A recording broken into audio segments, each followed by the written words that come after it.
اکی قاری حکیم بود است حالی ماها به تشویش خورده و چریده و گشته ایستیم. ای مردن یگان درکی نداریم، پروای مردن نداریم، فقط در پیش مو پرابلم های دنیا پگاه دیگه هست. میگه او یک شخصی در قریبی مزار دکان داشت که هر یک مرده را می بردن در یک خلطه یک سنگچه را می گذاشت. یکم ینور تا یکم ینور دیگه سنگچه می پرتاب. همین کاری همین انسان یک انسان زیر نظر گرفت. میگه سالی دیگه اومد که همون دکان دیگه درش محکم است. ای دکانای پهلوش پرسید که صاحب این دکان کجا شید؟ گفتن این داخل خلطه شید، یعنی این برفت. هر یک قدم ما باید آماده مرگ باشیم. این اکی قاری برای ما خودش یک درس بود، یک تعلیمات بود که رسول الله میگه که شما هر یک مرده را میبینید که از دنیا میگذره شما از او عبرت بگیرید. این قدر فرزند، این قدر یار و بیار در قوت او بودن، ببین که مرگ یگان کار کرده نتونستن. این مرگ همیت مخلوق هست که با یگان کس رحم نداره.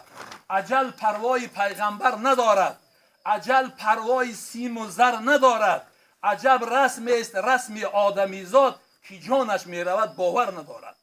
پیغمبر وقتی که مرگ وقتی که بیان نمیگه این خونه پیغمبر، نمیگه خونه قاری، نمیگه خونه کمبغل، نمیگه خونه کسلی. در کسی که در کار شد برای قبض روح او میآید. میگه وقتی که در کدام خانه که مصیبت میشه که در اونجا سر صدا میشوه، گریه‌کنی و روکنی و موهکنی میشوه، حضرت عزرائیل در آستانه در میاد میگه ای مردم، من از عمر این یگان سا کم نکردم، ای رزق این یگان سا کم نکردم، من موظفم ای جانب الله تا وقتی که در این خونه یک کس حیات داره من برای قبض روح او میام. میگه اگر همو بستگان میت همین سخنهای عزرائیل را بشنون همه خاموش میشوند و سرگردون به حال خود میشوند.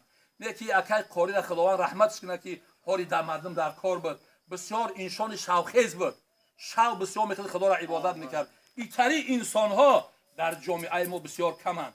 اینها همیتا شخصیت های بودن که خدا را عبادت میکردن و به خدا نزدیک بودن. ما از اینا به اطلاع و به خبر بودیم.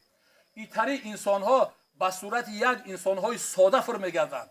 در دوره حضرت امیر حمزه میگه وقتی که لشکر را به سوی جنگ روان کرد، اومد دید که در دمی ره یک دیوانه قنبر دارد، همین خاککاره.